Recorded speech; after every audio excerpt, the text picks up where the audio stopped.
Shalom jemaat CBM dimanapun berada. Selamat pagi. Kita masuk hari Senin, hari pertama minggu ini. Kemarin kita mendengarkan firman Tuhan yang disampaikan oleh Evangelis Audrey. Ada satu kata yang sangat memberkati saya, yaitu adanya prosperity angels atau malaikat kemakmuran. Wow, ini sungguh bisa menjadi pertanyaan buat kita kan? Makanya mulai hari ini kita akan terus memiliki sesi setiap pagi membahas khotbah kita di hari Minggu yang ada hubungannya dengan khotbah kita di hari Minggu. Hari ini kita berbicara tentang malaikat. Di Kisah Para Rasul pasal 12 ayat 1 sampai 19, tapi tidak semua saya akan baca. Saudara bisa baca di rumah kembali. Kisah Rasul pasal 12 ayat 1 sampai 19. Dikatakan di situ, kira-kira pada waktu itu Raja Herodes mulai bertindak dengan keras terhadap beberapa orang dari jemaat. Ia menyuruh membunuh Yakobus, saudara Yohanes, dengan pedang. Ketika ia melihat bahwa hal itu menyenangkan hati orang Yahudi, ia melanjutkan perbuatannya itu dan menyuruh menahan Petrus. Waktu itu hari raya roti tidak beragi.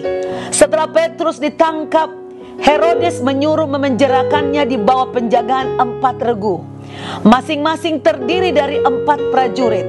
Maksudnya ialah supaya sehabis Paskah ia menghadapkannya ke depan orang banyak. Demikianlah Petrus ditahan di dalam penjara, tetapi jemaat dengan tekun mendoakannya kepada Tuhan.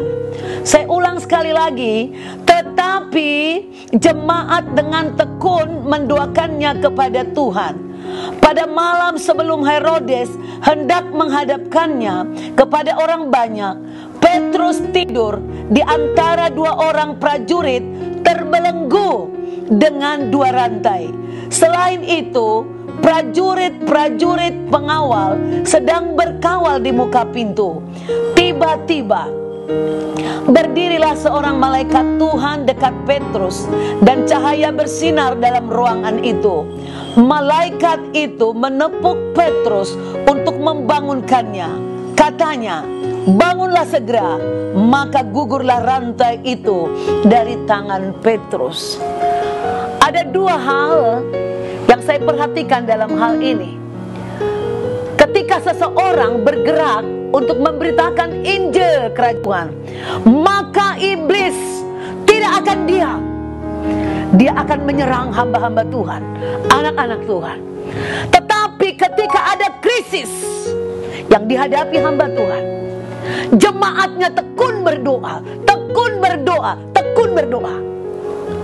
Tuhan mengirim malaikat untuk melepaskan kita. Bahkan rantai yang terlalu kuat pun tidak akan tahan dengan kekuatan doa orang percaya. Saudaraku, saya sungguh-sungguh percaya ada malaikat. Dalam kehidupan saya banyak mengalaminya. Kadang-kadang dia bisa menampakkan diri, tapi kadang kita tidak bisa lihat, tapi kita bisa alami, rasakan kehadirannya. Dan ketika mereka hadir, maka kita beroleh kekuatan, kita beroleh kelepasan, kita beroleh pertolongan, mujizat untuk hal yang mungkin tidak mungkin diatasi oleh manusia biasa. Oleh karena itu, tekunlah berdoa. Ada malaikat yang diutus Tuhan untuk menyelesaikan masalahmu. Selamat menikmati, karena malaikat diutus untuk melayani saudara, menolong saudara. Namun saudara harus menghormati malaikat. Tuhan Yesus memberkati. Ada malaikat yang diutus Tuhan untuk menolong saudara. Haleluya. Amin.